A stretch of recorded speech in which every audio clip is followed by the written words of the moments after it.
Alors, mesdames, messieurs, bonsoir. Alors, ce soir, nous avons ce soir une séance ordinaire du Conseil de la municipalité de Saint-Lucien. Une séance ordinaire, par exemple, par visioconférence, puisque nous sommes encore en temps de pandémie. Alors, je vais nommer les personnes par poste et vous aurez simplement qu'à me donner votre nom. Alors, sont présents avec moi ce soir la conseillère au siège numéro 1. Louise Cusson présente. La conseillère au siège numéro 2. Raymond Breton présent. Le conseiller. Ensuite, la conseillère au siège numéro 3. Maryse Joyal. Le conseiller au siège numéro 4. Richard Sylvain présent. Et le conseiller au siège numéro 5. Michel Côté. Et la conseillère au siège numéro 6. Julie Lévesque. Julie Lévesque. Nous avons quorum et nous sommes en présence de notre directeur général et secrétaire trésorier. Alain Saint-Vincent-Rioux. Alors, considérant le décret numéro 177-2020 du 13 mars 2020, qui a déclaré l'état d'urgence sanitaire sur tout le territoire québécois pour une période initiale de 10 jours, considérant que ce décret a été renouvelé et est toujours en vigueur aujourd'hui. Considérant l'arrêté 2020-004 de la ministre de la Santé et des Services sociaux qui permet au Conseil de siéger à huis clos et qui autorise les membres à prendre part, délibérer et voter à une séance pour tout moyen de communication, considérant qu'il est dans l'intérêt public et pour protéger la santé de la population, des membres du Conseil et des officiers municipaux, que la présente séance soit tenue à huis clos et que les membres du Conseil et les officiers municipaux soient autorisés à y être présents et à prendre part, délibérer et voter à la séance par visioconférence. En conséquence, il pourrait être proposé et résolu à l'unanimité des conseillers que le Conseil accepte que la présente séance soit tenue à huis clos et que les membres du Conseil et le directeur général et secrétaire trésorier puissent participer par visioconférence. Qui est-ce qui me propose ça? Monsieur Breton. Tout le monde est d'accord? Oui, parfait. Alors, tout le monde a reçu son ordre du jour. Dans les documents, vous aviez un procès-verbal. Alors, il pourrait être proposé et résolu à l'unanimité des conseillers d'approuver le procès-verbal de la séance ordinaire tenue le 13 octobre 2020. S'il était conforme, c'est Mme Cusson. Parfait. Tout le monde est d'accord? C'est beau. Finances et comptes 4.1, présentation et adoption des comptes payés et à payer pour le mois d'octobre. Alors, monsieur le secrétaire trésorier et directeur général, Oui. la parole. Oui. Liste des comptes d'octobre 2020, 328 363,97. Rémunération et remise les employés, 38 560,76. Rémunération et remise des élus, 6 196,63 pour un total de 373 121,36. Parfait, merci beaucoup. Il pourrait être proposé, donc, et résolu à l'unanimité des conseillers que les comptes payés et à payer au montant de 343 121,36 couvrant la période du 1er octobre au 31 octobre 2020 soient adoptés. Qui propose ça? Maryse? Parfait. Tout le monde est d'accord? Oui, excellent. Au point 5, monsieur le directeur général et les conseillers ont reçu les rapports de l'inspectrice en bâtiment et en environnement et du responsable des travaux publics, donc c'était un dépôt. Point 6, correspondance. Monsieur le DG. Oui, on a une correspondance du Centre d'information et de référence. C'est pour nous signaler l'arrivée du service 211 sur notre territoire. Donc, c'est un peu comme le principe du 911. on peut téléphoner à cet endroit-là pour avoir des informations sur les services communautaires. Parfait. Alors, c'est bien important là, de dire à la population que c'est un service d'écoute, d'information et de référencement. Les gens n'ont qu'à composer le 211 s'ils ont besoin d'aide. On sait que la pandémie est un moment qui est très difficile pour certains citoyens. Alors, n'hésitez pas, le 211 est extrêmement important. Merci beaucoup. Service de l'administration, dépôt des états comparatifs. Alors, c'était un dépôt. Les conseillers en ont pris connaissance. 7.2, divulgation des intérêts pécuniaires. Alors, Monsieur le secrétaire trésorier, c'est à vous. C'est simplement... Oui, avez-vous reçu les dépôts de tout le monde? Non. Non? Vous allez rencontrer individuellement chaque personne pour leur demander... Il y a deux solutions. Soit qu'on adopte ceux que j'ai reçus dès maintenant, qu'on les dépose, c'est-à-dire ce soir, et qu'on dépose les autres en décembre, ou qu'on attende pour déposer tout le monde, toutes les déclarations en décembre. Alors, on va attendre de déposer en décembre. Simplement pour les gens qui verront la visioconférence, leur dire que c'est une loi, nous sommes obligés par la loi de déposer quels sont nos intérêts financiers si on en a à l'intérieur de la municipalité.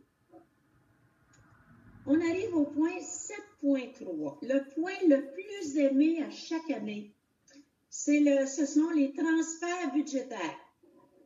C'est un point où est-ce que on a notre DG qui nous fait normalement la liste de tous les postes où est-ce qu'on fait un transfert. Et il nous les dit d'habitude avec des chiffres. Mais cette fois-ci, le Conseil a demandé qu'on puisse peut-être y aller autrement, de façon différente. Alors, Monsieur le DG, pouvez-vous nous expliquer où est-ce que, d'après vous, il y a des transferts budgétaires? Oui. Donc, je peux vous dire qu'on a pris de l'argent, notamment dans l'abat-poussière, qui a coûté moins cher, donc 9 630 $. Dans le fauchage, on a pris 1 409 $, ça a coûté moins cher. Dans le salaire de l'aide aux préposés à l'entretien, on a pris 10 000 $. C'est en fait seulement un transfert, ça le dit, mais c'est que c'était pour le centre communautaire et il y a du travail à l'école qui a été fait à la place. Et d'un autre côté, le salaire du préposé à l'entretien, on a pris 2 500 $ à l'école parce qu'il y a plus de travail qui a été fait ailleurs, notamment en voirie. Donc, on a pris une partie de cet argent-là et un peu d'autres, des petits comptes là, pour lesquels je n'aimerais pas tout en détail, pour ajouter de l'argent dans les postes de la fourniture de bureaux. On a eu une dépense plus que le budget, donc on a rajouté 1 000 $, 2 000 $ de plus de pavage, il y en a eu plus de prévu, 1 875 de recyclage, il y a eu plus de recyclage, ça c'est bien. Puis, on va avoir une compensation liée à ça plus tard, mais là, pour le moment, on rajoute là, 1 875 $ pour pouvoir payer les comptes-là, pour pouvoir combler ce poste-là. Et il y a un 2 000 $ qui est versé au poste urbanisme pour l'urbaniste qui a travaillé là, sur la refonte, là. Et un 10 000 $ pour l'entretien du terrain de soccer qui n'avait pas été budgété, mais c'est le budget des loisirs là, qui compense ça. Voilà. Alors, merci beaucoup. Je vais vous dire, Monsieur le DG, que c'est pas mal plus compréhensible que ça, que de vous voir faire la litanie de tous les chiffres que comporte le budget. Alors, je pense pas qu'il y ait rien Là, c'était ni plus ni moins que un exercice pour dire à la population ce qu'on a fait. Hein, avec l'argent, on n'a pas besoin d'approuver ou Oui, ça prend une résolution. Ça prend une résolution, Oui, Monsieur le DG? Oui. Ouais.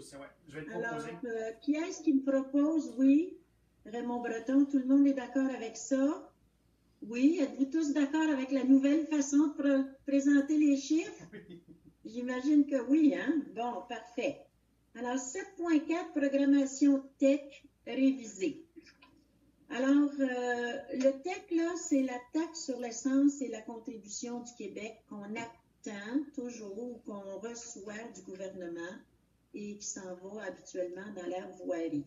Alors, considérant que la municipalité a pris connaissance du guide relatif aux modalités de versement de la contribution gouvernementale dans le cadre du programme de la taxe sur l'essence et de la contribution du Québec pour les années 2019 à 2023. Considérant que la municipalité doit respecter les modalités de ce guide qui s'applique à elle pour recevoir la contribution gouvernementale qui lui a été confirmée dans une lettre de la ministre des Affaires municipales et de l'Habitation. En conséquence, il pourrait être proposé et résolu à l'unanimité des conseillers que la municipalité s'engage à respecter les modalités du guide qui s'appliquent à elle, que la municipalité s'engage à être la seule responsable et à dégager le gouvernement du Canada et le gouvernement du Québec, de même que leurs ministres, hauts fonctionnaires, employés et mandataires de toute responsabilité quant aux réclamations, exigences, pertes, dommages et coûts de toutes sortes, ayant comme fondement une blessure infligée à une personne, le décès de celle-ci, des dommages causés à des biens ou la perte de biens attribuables à un acte délibéré ou négligent découlant directement ou indirectement des investissements réalisés au moyen de l'aide financière obtenue dans le cadre du programme de la TEC 2019-2023. Que la municipalité approuve le contenu et autorise l'envoi au ministre des Affaires municipales et de l'Habitation de la programmation des travaux version numéro 3 ci-jointe et de tous les autres documents exigés par le ministère en vue de recevoir la contribution gouvernementale qui lui a été confirmée dans une lettre de la ministre des Affaires municipales et de l'Habitation. Que la municipalité s'engage à atteindre le seuil minimal d'immobilisation qui lui est imposé pour l'ensemble des 5 années de programme.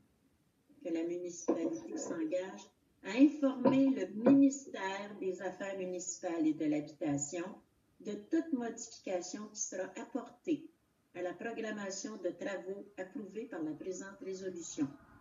Que la municipalité atteste par la présente résolution que la programmation de travaux version 3 ci-jointe comporte des coûts réalisés véridiques et reflète les prévisions de coûts des travaux admissibles.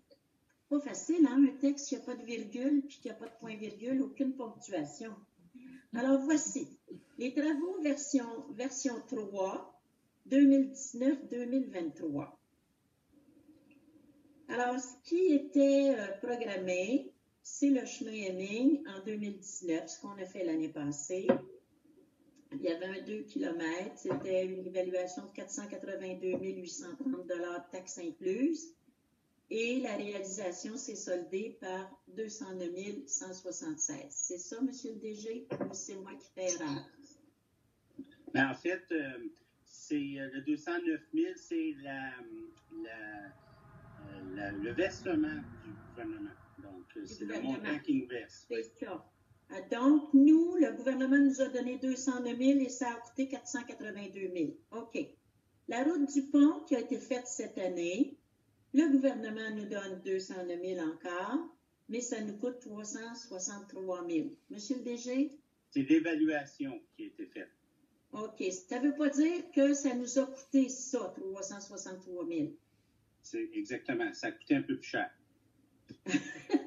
OK, c'est beau. Alors, le chemin Hemming, on voulait le faire en 3 parties. une partie en 2021, une partie en 2022, puis une partie en 2023. 2021, l'évaluation est à 360 000. On mettra 209 000. L'évaluation en 2022 est de 482 830 et on mettra 209 000. Et en 2023, l'évaluation est encore à 482 830 et le gouvernement mettra 209 000. Donc, ça veut dire que la TEC qu'on a reçue, qui est d'à peu près pas tout à fait 5 fois 2, 10, ben peut-être 1 million, OK, va être divisée en 5 parties égales. Le reste, ce qui ça coûte en surplus, c'est la municipalité qui le met. C'est ça? Voilà. OK, donc les chemins, ça coûte cher. Point 7.5. Est-ce qu'on doit adopter ça, Monsieur le DG? Est-ce que ça prend un proposeur pour ça? Alors, qui est-ce qui va me proposer ça? Richard? Parfait. Tout le monde est d'accord avec ça? N'oubliez pas, moi, je suis ce qui est écrit. Hein? Fait que si ce n'est pas écrit, ce n'est pas de ma faute. Alors, augmentation de la marge de crédit. Considérant que la municipalité de Saint-Lucien détient une marge de crédit de 100 000 $ auprès de la Caisse des Jardins de l'Est de Drummond, considérant qu'il y a lieu d'augmenter la marge de crédit actuelle à 400 000 $ afin de répondre aux besoins de la municipalité et dans l'attente des versements de subventions du gouvernement. En conséquence, il pourrait être proposé et résolu à l'unanimité des conseillers d'approuver l'augmentation et d'autoriser M. Alain Saint-Vincent-Rio, directeur général et secrétaire des Orguiers, et Mme Diane Bourgeois, mairesse, à signer pour et au nom de la municipalité de Saint-Lucien tous les documents pertinents. Qui me propose ça? Marie. Parfait. Tout le monde est d'accord avec ça? Oui. Oui, c'est beau. Merci. On continue. 7.5, 7.6, emprunt temporaire. Considérant que la municipalité de Saint-Lucien a adopté le règlement numéro 2020-137 au montant de 630 331 $ en date du 13 juillet 2020. Considérant que la municipalité doit faire un emprunt temporaire pour payer les travaux de rénovation de l'église phase 1. Considérant que l'emprunt temporaire est conditionnel à l'approbation du ministère des Affaires municipales et de l'Habitation, en conséquence, il pourrait être proposé et résolu à l'unanimité des conseillers que la municipalité de Saint-Lucien procède à un emprunt temporaire pour payer les travaux de rénovation de l'église phase 1 au montant de 630 331 $ et que soit autorisé à signer les documents M. Alain Saint-Vincent-Rio, directeur général et secrétaire trésorier, ainsi que Mme Diane Bourgeois, mairesse. Qui me propose ça? Julie, excellent. Tout le monde est d'accord? Oui. Ça va? Alors ici, il y avait un petit point qui manquait, Monsieur le DG. Vous l'avez vu? Monsieur le DG? Il y avait un petit quelque chose qui manquait ici. Vous allez faire la correction en conséquence, là. Après le 630 000. OK. Après le 630 000? 331 dans la proposition, là, en conséquence, là. Oui. 630, 331. Moi, j'ai ajouté que soit autorisé à signer les documents, M. Alain Saint-Vincent-Rio. OK? Ça va? Parfait. Merci. 7.7, adhésion à la FQM 2021. Considérant que la Fédération québécoise des municipalités permet un soutien professionnel et personnel aux membres, une offre diversifiée de formation de perfectionnement et un accès à des documents de travail. En conséquence, il pourrait être proposé et résolu à l'unanimité des conseillers d'adhérer à la Fédération québécoise des municipalités pour l'année 2021 au montant de 1 623,39 $ sous le taxe. Madame Cusson, tout le monde est d'accord? Oui. Oui, parfait. Autorisation de signature pour une entente avec Acte Québec. Considérant la résolution 2020-03-064 autorisant la signature d'une entente avec ARP Québec pour la tenue d'une collecte des produits électroniques au mois de mai dernier, considérant que cette collecte a été annulée, considérant la possibilité de tenir une collecte des produits électroniques du 13 au 20 novembre 2020. En conséquence, il pourrait être proposé et résolu à l'unanimité des conseillers d'autoriser M. Alain Sylvain-Sanrio, directeur général et secrétaire trésorier, à signer l'entente de collecte et d'événements spéciaux d'ARP Québec pour la municipalité de Saint-Lucien. Qui me propose ça? Michel? Parfait. Tout le monde est d'accord avec ça? Oui. Oh oui. Ça va? C'est beau. Nomination d'un maire suppléant. Ça, c'est grave, là. On écoute bien. Considérant qu'un maire suppléant peut être nommé afin de représenter la mairesse lors des séances à la MRC de Drummond. Considérant qu'une telle nomination peut permettre des représentations lors d'une impossibilité de la part de la mairesse en poste. Considérant que le Conseil désire permettre au maire suppléant de remplacer la mairesse comme signataire au nom de la municipalité de Saint-Lucien en cas d'absence de sa part. Considérant que le Conseil désire permettre à un nouvel élu d'être maire suppléant à chaque 4 mois, il est proposé, ou il pourrait être proposé, résolu à l'unanimité des conseillers de nommer M. Richard Sylvain à titre de maire suppléant à compter d'aujourd'hui, et ce jusqu'à la nomination d'un autre maire suppléant. Qui me propose ça? Monsieur Breton. Tout le monde est d'accord avec ça? Oui. C'est beau. 7.10, c'est le dépôt du certificat d'enregistrement pour le règlement numéro 2020-139. Là, il s'agit d'un enregistrement des personnes habiles à voter pour le règlement décrétant une dépense de 470 176 $ et un emprunt du même montant pour les travaux de pavage sur 1295 mètres et le remplacement et la réflexion de 2 ponceaux sur la route du pont. Et c'est un défaut, tout simplement. 7.11. Service d'archivage de la MRC de Drummond. Considérant que la MRC de Drummond envisage d'offrir un service d'archivage aux municipalités de son territoire, considérant que la municipalité de Saint-Lucien a des besoins dans ce domaine, notamment pour de la numérisation de documents et pour la reconfiguration de l'arborescence de son classement de documents. En conséquence, il pourrait être proposé et résolu à l'unanimité des conseillers que la municipalité de Saint-Lucien informe la MRC de Drummond de son grand intérêt à utiliser ses éventuels services en matière d'archivage. Qui me propose ça? Julie, parfait. J'espère que tout le monde est d'accord avec ça. Hein? Parfait.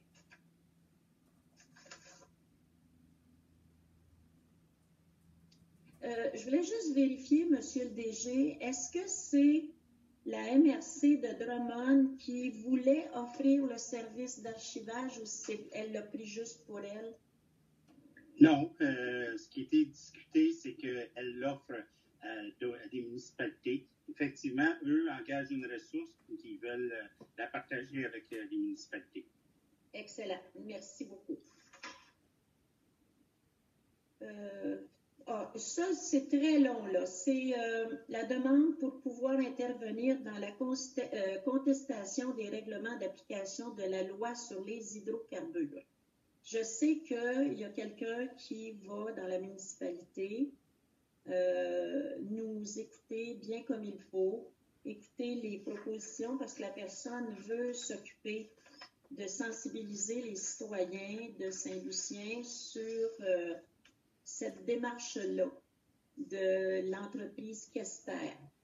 Alors, on sait que le gouvernement, il y a quelques années de ça, Saint-Lucien a été pris dans une problématique comme plusieurs municipalités où le gouvernement donnait ce qu'on appelle des claims, donnait l'autorisation à des compagnies qui recherchaient des gaz à effet de serre, là, de pouvoir faire des recherches sur les hydrocarbures. Ces recherches-là étaient faites un peu partout, sans donner d'importance, à nos eaux, à nos puits. Ils pouvaient forer n'importe où sur le territoire.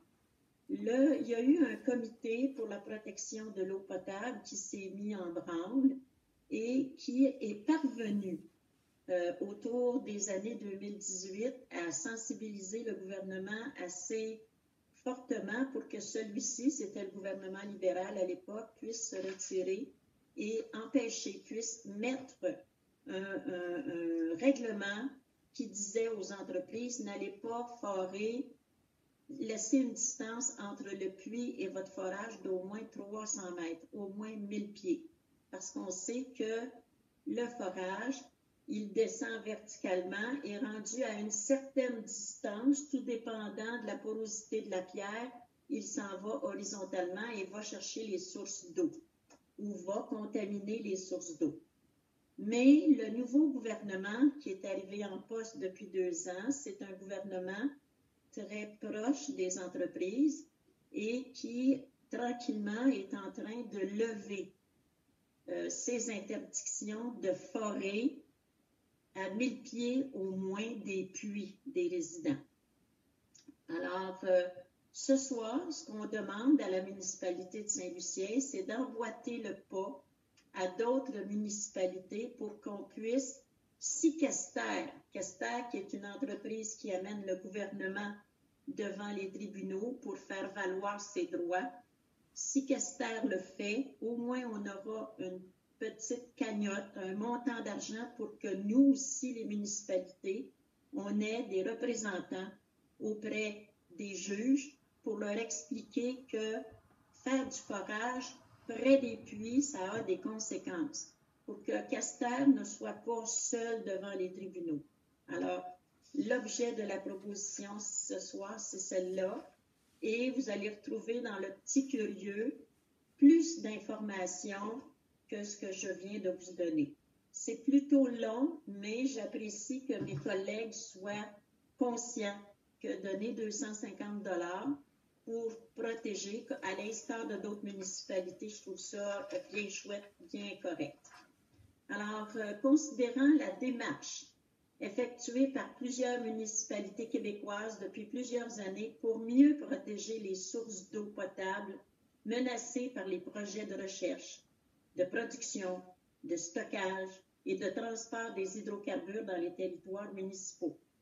Considérant l'adoption et la mise en vigueur des règlements d'application de la loi sur les hydrocarbures, soit le règlement sur les activités d'exploration, de production et de stockage d'hydrocarbures en milieu hydrique, le règlement sur les activités d'exploration, de production et de storage d'hydrocarbures en milieu terrestre et le règlement sur les licences d'exploration, de production et de stockage d'hydrocarbures et sur les autorisations de construction et d'utilisation d'un pipeline, soit en septembre 2018, considérant que ces règlements interdisent la fracturation hydraulique dans le shale, c'est ce qu'on appelle le schiste, et imposent des distances séparatrices entre les sources d'eau potable, les résidences des citoyens et citoyennes et d'éventuels forages gaziers et pétroliers. Considérant que la preuve scientifique disponible montre que cette interdiction et ces distances séparatrices sont non seulement essentielles pour protéger la qualité de l'eau potable et la santé et la sécurité des résidents et résidentes de notre municipalité, mais sont même insuffisantes et devraient être élargies et étendues à l'ensemble du territoire québécois. Considérant que la compagnie albertaine Quester Energy Corporation a entrepris des procédures judiciaires visant à faire déclarer invalide les dispositions des 10 règlements d'application de la loi sur les hydrocarbures qui protègent la qualité de l'eau potable et la santé et la sécurité des résidents et résidentes de notre municipalité, tel qu'en fait foi le pourvoi en contrôle judiciaire et demande d'ordonnance de sursis annexée à la présente résolution, considérant qu'il est dans l'intérêt des citoyens et citoyennes de la municipalité de maintenir les protections minimales offertes par ces règlements et que des municipalités québécoises interviennent devant le tribunal pour faire valoir les droits, libertés et intérêts des citoyens et citoyennes de la municipalité, Considérant le principe de précaution enchâssé dans la loi sur le développement durable et selon lequel, lorsqu'il y a un risque de dommages graves ou irréversibles, l'absence de certitude scientifique complète ne doit pas servir de prétexte pour remettre à plus tard l'adoption de mesures effectives visant à prévenir une dégradation de l'environnement. Considérant aussi le principe de subsidiarité, également enchâssé dans la loi sur le développement durable, selon lequel les pouvoirs et les responsabilités doivent être délégués au niveau approprié d'autorité et qu'il est pertinent de rapprocher les lieux de décision le plus possible des citoyens et des communautés concernées, considérant que, par l'adoption de la loi visant principalement à reconnaître que les municipalités sont des gouvernements de proximité et à augmenter à ce titre leur autonomie et leur pouvoir sanctionné le 16 juin 2017, le législateur québécois a reconnu que les municipalités sont dans l'exercice de leurs compétences des gouvernements de proximité, faisant partie intégrante de l'État québécois. Les élus municipaux possèdent la légitimité nécessaire au sens de la démocratie représentative pour gouverner selon leurs attributions et que les municipalités exercent des fonctions essentielles et offrent à leur population des services qui contribuent à maintenir un milieu de vie de qualité, sécuritaire et sain, notamment dans un contexte de développement durable.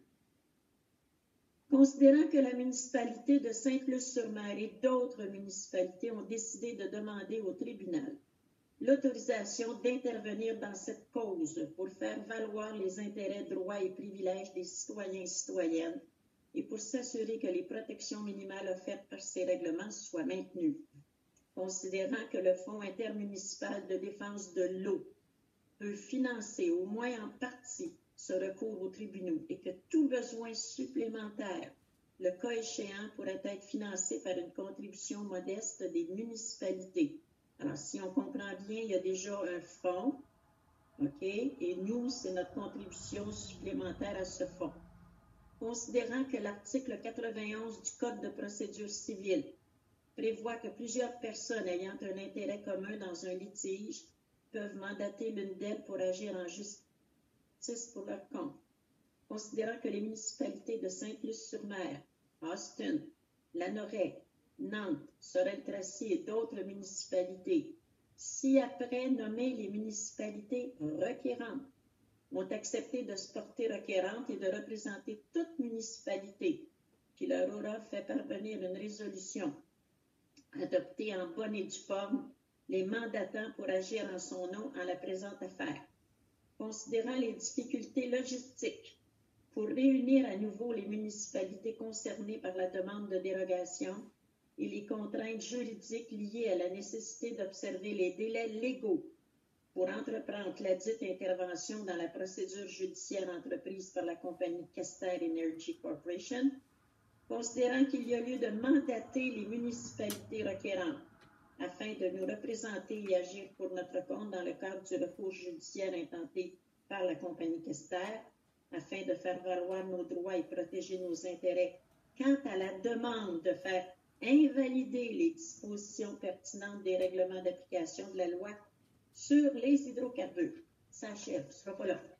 Considérant que la présente résolution est adoptée pour faire valoir procuration et mandat aux municipalités de Sainte-Luce-sur-Mer, Austin, Lanoraie, Nantes, Sorel-Tracy et autres municipalités requérantes au sens de l'article 81 du Code de procédure civile.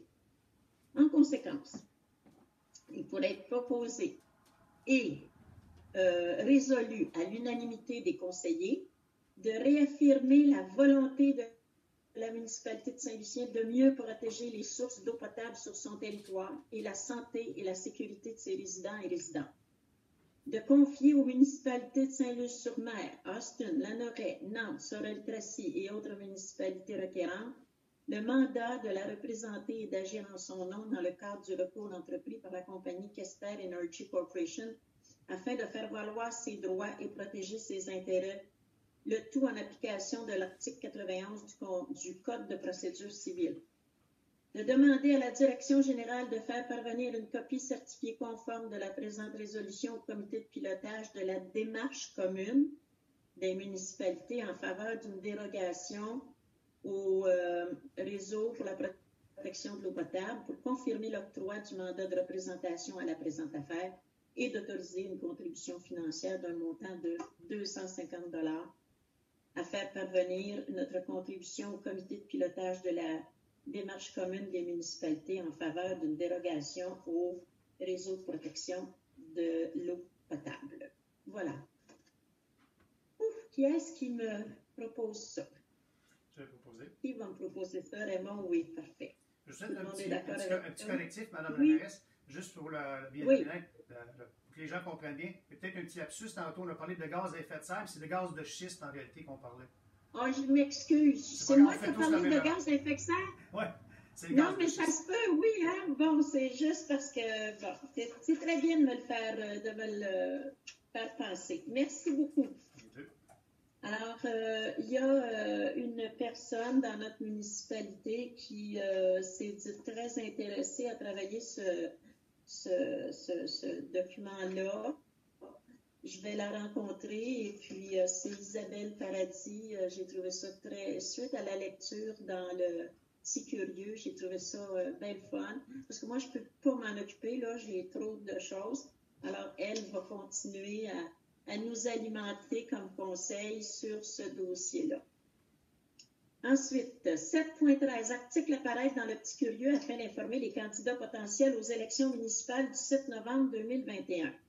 Considérant l'importance d'informer adéquatement les candidats potentiels aux élections municipales du 7 novembre afin qu'ils puissent s'engager en toute connaissance de cause et de la meilleure façon possible dans le milieu municipal. Considérant que le bulletin municipal Le Petit Curieux et le site web de la municipalité sont les meilleurs endroits pour diffuser de l'information pour ces candidats potentiels. Considérant que la direction régionale du Centre du Québec du ministère des Affaires municipales et de l'Habitation a accepté de vérifier et approuver des articles qui seront diffusés à la population de Saint-Lucien, en conséquence, il pourrait être proposé et résolu à l'unanimité des conseillers de faire paraître dans le bulletin municipal Petit Curieux et le site web de la municipalité 10 articles d'information sur le monde municipal et sur ce qui est attendu du travail des élus municipaux, principalement au point de vue légal. Qui me propose ça? Julie, parfait. Tout le monde est d'accord? Oui, c'est beau. En même temps, les gens vont pouvoir voir ce que ça demande et ce que ça implique comme conseiller municipal. Service de la sécurité publique, c'est une contribution municipale 2021 au service d'intervention d'urgence du Centre du Québec. Alors, considérant l'offre de services reçus pour le SIUC, ce service, en conséquence, il pourrait être proposé et résolu à l'unanimité des conseillers que soit autorisée une contribution de 1 923,90 $ pour l'année 2021 afin que la municipalité puisse avoir recours au service d'intervention d'urgence Centre du Québec pour la protection offerte et le support aux interventions lors de situations d'urgence. Qui me propose ça? Madame Cusson, parfait. Tout le monde est d'accord? Oui. Oui? Bon. Service de la voirie municipale. Mandat pour le marquage d'une partie de la route du pont. Considérant que des travaux de pavage sur la route du pont ont été effectués cet automne, considérant que l'ingénieur consultant mandaté pour la surveillance des travaux a confirmé l'importance que le marquage soit effectué rapidement, spécifiquement la ligne centrale pour des raisons de sécurité. Considérant que le prix pour ce travail a été demandé à 3 entrepreneurs spécialisés, en conséquence, il pourrait être proposé et résolu à l'unanimité des conseillers de mandater Ligne Masca pour effectuer le marquage de la ligne centrale de la route du pont sur 1295 km. Pas vrai, 1,295 km, soit à l'endroit où le pavage a été installé cet automne pour un montant avant taxe de 1 596,25 $. Qui propose ça? Marie, parfait. Mon Dieu, les femmes, vous êtes en forme ce soir. Parlez-moi de ça. C'est les femmes qui lèvent la main ce soir. OK, on continue. Achat du lot 5 455 839. Considérant que la municipalité de Saint-Lucien souhaite acheter le lot 5 455 839 afin de régulariser les titres de propriété de la rue Gabriel à l'intersection de la route des Rivières. En conséquence, il pourrait être proposé et résolu à l'unanimité des conseillers d'acheter pour la somme de 12 000 $ qui sera versé au propriétaire le lot 5 455 839 qui présente une superficie de 1137,7 mètres carrés. De mandater Maître Pierre Fradette, notaire de Fradette Jean Langevin, SENCRL, pour rédiger le contrat d'achat et effectuer tout le nécessaire pour l'achat de cette partie du lot qui présente une superficie de 1137,7 mètres carrés. Et d'autoriser la mairesse, Mme Diane Bourgeois, et le directeur général et secrétaire trésorier, M. Alain Saint-Vincent-Rioux, à signer tous les documents nécessaires pour conclure cette transaction. Alors, qui est-ce qui me propose ça? Oh, Colline. Encore une femme, même Cusson. Alors, tout le monde est d'accord? Oui. Ça va? Oui? Bon, parfait. Merci beaucoup. Service de l'hygiène du milieu, service de l'urbanisme. Embauche d'une inspectrice en bâtiment et en environnement. Considérant que Mme Émilie Langlois a quitté son poste d'inspectrice en bâtiment le 30 octobre dernier pour un congé de maternité. Considérant que M. Luc Chiasson, qui avait été embauché le 13 octobre dernier en vue de remplacer Mme Langlois, a dû quitter ce poste, puis on a oublié d'écrire le 14 octobre dernier. Considérant que la municipalité de Saint-Lucien est à la recherche d'une personne pour occuper le poste d'inspecteur en bâtiment et en environnement, considérant que la candidature de Mme Elena Quintal a été retenue à la suite des entrevues et tests qui ont été effectués. Considérant que la firme Brio recommande à la municipalité la candidature de Mme Elena Quintal pour ce poste, en conséquence, il pourrait être proposé et résolu à l'unanimité des conseillers de procéder à l'embauche de Mme Elena Quintal à titre d'inspectrice en bâtiment et en environnement, selon les termes présentés dans l'entente à signer avec le directeur général et secrétaire trésorier aujourd'hui, le 9 novembre 2020, date prévue de son entrée en fonction. Qui est-ce qui propose ça? Bon. Alors, Raymond, tout le monde est d'accord avec ça? Demande à la CPTAQ pour le lot 5 454 801. Vous vous souvenez, on l'avait déjà revu, cette résolution-là, mais il y avait un petit manque là, qui manquait. Alors, on l'a refait pour ajouter le petit bout qui manquait. Considérant que le demandeur, M. Jacques Saint-Sauveur, est propriétaire du lot 5 454 801, situé dans la municipalité de Saint-Lucien, de la MRC de Drummond, en zone agricole. Considérant que le demandeur a construit un garage d'une superficie de 60 par 30 et de 22 par 24 pieds, qui est présentement d'usage résidentiel, en obtenant le permis numéro 01-89 le 1er octobre 2001. Considérant que le demandeur souhaite utiliser ce garage pour usage commercial, soit l'usage commercial de produits agricoles, plus précisément la réparation et l'entretien de machinerie agricole. Considérant que le demandeur sollicite une résolution favorable de la part du Conseil de la municipalité de Saint-Lucien, afin de déposer une demande d'utilisation à une fin autre que l'agriculture pour le lot visé, considérant que cette demande est conforme aux orientations du schéma d'aménagement et au règlement d'urbanisme de la municipalité. Considérant qu'il n'y a pas d'autres espaces appropriés disponibles ailleurs sur le territoire et hors de la zone agricole pour cet usage commercial agricole et que le garage est déjà existant. En conséquence, il pourrait être proposé et résolu à l'unanimité des conseillers que d'appuyer la demande d'utilisation à une fin autre que l'agriculture pour le lot 5 454 801, soit l'usage commercial de produits agricoles, plus précisément la réparation et l'entretien de machinerie agricole. Qui est-ce qui va me proposer ça? Oui, Richard. Tout le monde est d'accord avec ça? J'imagine que oui. Service des loisirs et culture. Caractérisation de la rivière Nicolet, mandat à Canot-Kayak Québec. Considérant qu'il est important pour la municipalité de mettre en valeur la rivière Nicolet pour le bénéfice de ses citoyennes et de ses citoyens et des touristes. Considérant que la municipalité désire offrir à la communauté de pagailleurs un circuit prêt à partir, accessible, aménagé, sécuritaire, géolocalisé et documenté sur la rivière Nicolet. Considérant que pour ce faire, la réalisation d'une étude de caractérisation de la rivière Nicolet est nécessaire.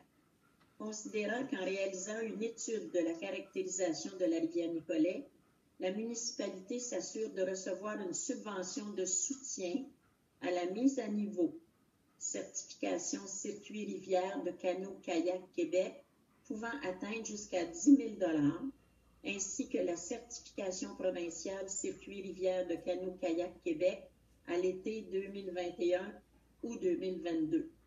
Considérant que Canot-Kayak Québec a déposé un énoncé de travail à la municipalité élaboré par Art20 des Années. En conséquence, il pourrait être proposé et résolu à l'unanimité des conseillers de mandater Canot-Kayak Québec pour la réalisation d'une étude de caractérisation de la rivière Nicolet pour un montant approximatif de 3 600 $, taxes incluses, pouvant varier selon le nombre de kilomètres à analyser, et d'autoriser la mairesse et ou le directeur général, secrétaire trésorier, à signer le contrat de service à intervenir avec Canot-Kayak Québec et d'effectuer un premier versement de 1 800 $ à Canot-Kayak Québec à la suite de la signature du contrat. Qui est-ce qui me propose ça? Y a-t-il des pagailleurs en place? Oui, il y a Julie. Parfait. Merci. J'espère que tout le monde est d'accord avec ça. Oui. Parfait. On est rendu. Oui. Il y a qui est-ce qui... Richard? Richard? Oui. C'est vrai. J'avais demandé de l'information là-dessus. On avait demandé de l'information là-dessus pour savoir qu'est-ce qu'on arrivait avec ça. On était supposé avoir un retour. J'ai jamais eu de retour là-dessus. Effectivement. Oui. Effectivement, on n'a pas eu de retour. J'ai communiqué avec nos conseillers juridiques la semaine dernière et encore juste ce soir, là, avant de quitter. Pas avant de quitter, mais en fin d'après-midi. Et j'ai pas eu de retour. Mais, regarde, ça peut attendre parce que ici, là, c'est la caractérisation. Alors, la caractérisation, ça ne veut pas dire qu'on va le mettre tout de suite en fonction. Mais que tu dises, oui, j'ai demandé des questions, il n'y a pas de problème. Mais si on n'en a pas, là, c'est pas bien grave pour tout de suite. OK? On n'est pas là à décider à quelle place on va mettre les canaux. OK? Ça va? Oui, monsieur le DG? J'ai pas vu correctement qui avait proposé. Vous avez dit Julie, c'est bien Julie? Oui. D'accord, merci. On est rendu au Varia. Le premier Varia, on m'a demandé de parler du don à la maison des fermières. C'est ça, monsieur le DG? Oui. Alors, est-ce que vous avez eu le temps de faire un petit peu de composer? On peut dire, ben écoutez, étant donné que, considérant que il y a des paiements à faire pour la maison des fermières, hein, considérant que la municipalité n'a pas donné tout ça, a décidé d'appuyer, en premier, là, a décidé d'appuyer l'OBNL dans la construction d'une maison, la maison Francine Leroux.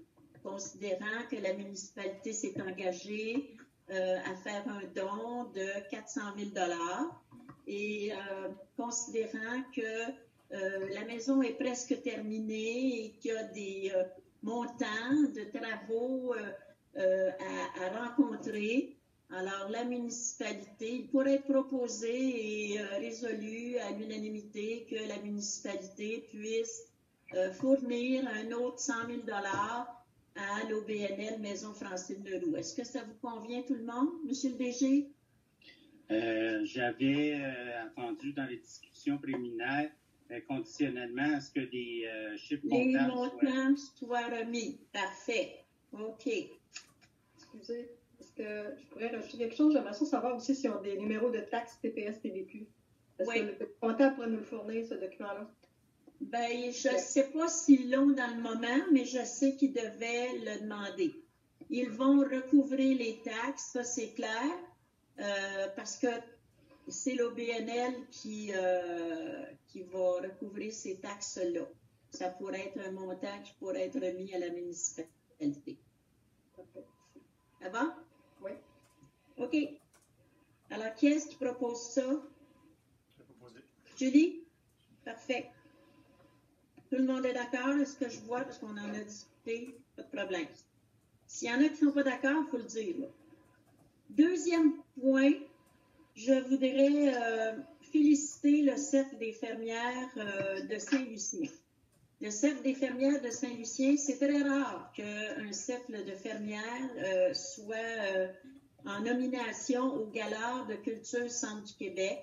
Elles le sont pour deux raisons. Tout d'abord, à cause de leur... c'est un gros cercle, c'est considéré comme un gros cercle de fermières. Et je sais qu'il y a beaucoup de femmes, voyant que la maison se construit actuellement, sont en attente de devenir membres du Cercle des fermières. Ensuite de ça, ces fermières-là, depuis plusieurs années, notamment Mme Annette Houd, a continué à aider ces fermières en leur vendant des livres, des fois 50 cents, une pièce, un peu comme la Société Saint-Jean-Baptiste avait fait, mais ça se faisait à l'intérieur du cercle, ce qui fait qu'elle se passait les informations, elle propageait la culture. Alors, le gala, c'est un événement reconnaissance là, qui fait la promotion de la culture. Et moi, en tout cas, je suis très heureuse comme mairesse. Je suis très orgueilleuse de nos organismes et de notre municipalité. Alors, qu'ils soient en nomination au gala, même s'ils ne gagnent pas le premier prix, qu'ils le soient au moins, c'est déjà beaucoup. Alors, félicitations aux membres du Cercle des fermières. Troisièmement, la grande semaine des tout-petits. Alors, la grande semaine des tout-petits, c'est du 15 au 21 novembre prochain. Je vous avoue que c'est, je pense, un cri du cœur que de la part du collectif pour la petite enfance. La pandémie, semble-t-il, fait beaucoup de ravages, si je peux m'exprimer comme ça. Et on dit que ce sont les tout-petits en bout de piste qui écopent bien souvent voyez-vous, comme on dit, là, l'arrêt temporaire des services éducatifs à la petite enfance, le stress qui affecte la santé mentale, la précarité financière, l'effritement du soutien social, la conciliation famille-travail complexifiée par le télétravail, le stress, les femmes qui ont dû accoucher seules, sans conjoint, dit-on, le report des soins par le réseau de la santé, l'augmentation des cas de maltraitance, les problèmes de logement et d'insécurité alimentaire. Je vous dis ça aujourd'hui et je vais quand même si la semaine va être passée, si tu veux, Julie, on va mettre ça dans le petit curieux de décembre. Pourquoi Saint-Lucien et la municipalité dans le MRC de Drummond, qui est la première, celle où est-ce qu'on compte le plus auprès de la santé publique. Là, on fait des signalements auprès de la santé publique. C'est à Saint-Lucien qu'il y en a le plus. J'ai encore vérifié dernièrement pour des demandes de subvention. Alors, dernièrement, il y a 15 jours, il y en avait une cinquantaine d'enfants. C'est épouvantable, là, on n'en revient pas aux cieux. Alors, c'est extrêmement important qu'on puisse régler faut les protéger, nos petits, là. Alors, on demande à tous les gens qui peuvent, que ce soit des éducateurs, des voisins, des employeurs, des décideurs, des citoyens engagés, de jeter un œil autour de soi et de vérifier s'il n'y aurait pas des tout-petits qui seraient en difficulté. On sait, Maryse et Julie sont plus proches de l'école peut-être que nous autres, là. On sait qu'au niveau des petits déjeuners, hein, il y a beaucoup d'enfants qui ont de la misère, qui ne déjeunent pas le matin. Et les fermières donnent des petits déjeuners, là, justement, pour aider aux enfants à ne pas entreprendre l'école le matin de ventre vide. Alors voilà, je voulais vous en parler. Troisièmement, quatrièmement, Monsieur le DG m'a fait remarquer cette fin de semaine que le plan triennal de la commission scolaire prévoyait 157 enfants à notre école lorsque l'école ouvrira. Alors, je trouve ça très bien. Je suis très contente. Quand je pense qu'on en avait 90 et peut-être une quarantaine d'autres éparpillés sur le territoire, là, on en aura 157 chez nous. Et ça, c'est pour les prochains 3 ans. Je suis très heureuse. Dites-le, propagez-le. On a fait un mot du bon coup. Finalement, la guignolée. La guignolée, j'aimerais ça qu'on puisse en reparler. Julie, on le remettra encore dans le petit curieux pour le mois de décembre. J'aimerais ça, si vous connaissez des gens, si ça vous fait pas peur de les approcher, puis de juste prendre une enveloppe, puis de leur demander de mettre un peu de sous dans l'enveloppe et venir la déposer dans la fente ici qu'il y a à la municipalité. Je voulais faire une demande auprès de vous, chacun, mais malheureusement, je ne peux pas vous rencontrer. Alors, je pense que ce serait bon de faire une petite collecte. On a des gens chez nous qui ont affaire avec le comptoir d'entraide. Madame Mercier m'a demandé de mettre un petit quelque chose dans le petit curieux. Elle est désolée de ne pouvoir s'en occuper depuis 2 ans, mais au comptoir d'entraide, ils vont s'occuper de notre monde, s'il vous plaît. Voilà. On est maintenant rendu à la période de questions. Bon. Alors, il y a une citoyenne qui a envoyé une question. J'ai l'impression d'avoir répondu à sa question, qui était à l'effet de une mise à jour pour ce qui est des développements sur l'accès Internet haute vitesse. Et s'il n'y a toujours pas de développement, avons-nous un plan B? Est-ce qu'il y a quelqu'un qui veut répondre à ça? Est-ce que quelqu'un veut répondre au nom du conseil? Est-ce qu'il y a quelqu'un parmi vous qui veut répondre au nom du conseil?